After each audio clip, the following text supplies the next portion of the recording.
Wait, so you thought moving to Austin was going to be easy? You thought you'd buy a huge house for a reasonable price 10 minutes from downtown because this is a small city? Maybe 3 years ago.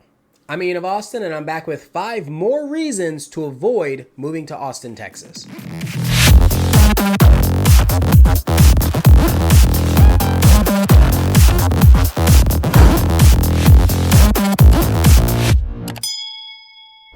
People are escaping California, New York, and other places across the nation to move here. And while it's enticing for someone who helps people relocate for a living, for others, not so much. There's a common phrase, don't California my Texas. And while I've met some of the most amazing people here, some don't take too kindly to change. They like it the way it is. You can come here, but don't change anything.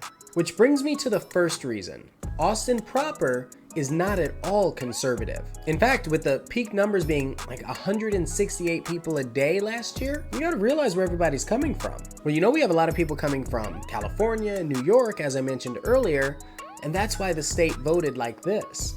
New York has 20 million people, California has 40 million people, even Chicago, they have 9 million people. So altogether, that's about 70 million people, and they're all over here looking at Austin like, I don't care which way you vote, but people move here with a certain type of assumption. And so if you are very firm either direction, you have to realize this is a very mixed bag. And for those of you that don't know, generally the further you move away from the city, the political demographic starts to shift. The second reason to avoid Austin is the housing market is insane right now. If you buy in the city, the housing prices are inflated due to competition and like no homes being available. But then many of the suburbs have a 3% tax rate. And while that's relative to what you might be used to, a lot of people here don't like it. And in both cases, you're bringing 10% more than the house is appraised at to even have a seat at the table. So you need to live in that house a lot longer in order to break even. But if you already own a home here, nice. The third thing is you don't have basements. I was distraught when I heard this. Where do you put your pool table? Where do your adult kids sleep? You just cut a whole floor off a house. And that means you have no storage, so everything goes in your garage. Reason number 4, while there are a lot of jobs and no state income tax, there are a lot of people that take a pay cut to live here. And so your cost of living ends up being a wash. I'm very good, but I'm broke. I'm very broke. Is anybody broke here? Oh, and let me throw in a 4.5.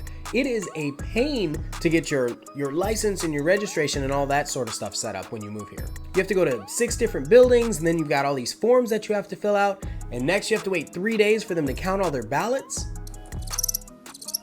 And number 5, and I know I've touched on this before, the last time I talked about the weather and how hot it was, but what I didn't tell you is that it has a mental disorder. It could be 40 degrees one day, then 80 the next, and then you're driving with your top down and all of a sudden, hail. There's no other sign of anything. Middle of summer. Why? And this is important because in 2015 and again in 2019, a lot of roofs had to be replaced on houses. Expert realtor tip. This has been another public service announcement from Ian of Austin. Never forget it, never regret it. See you soon.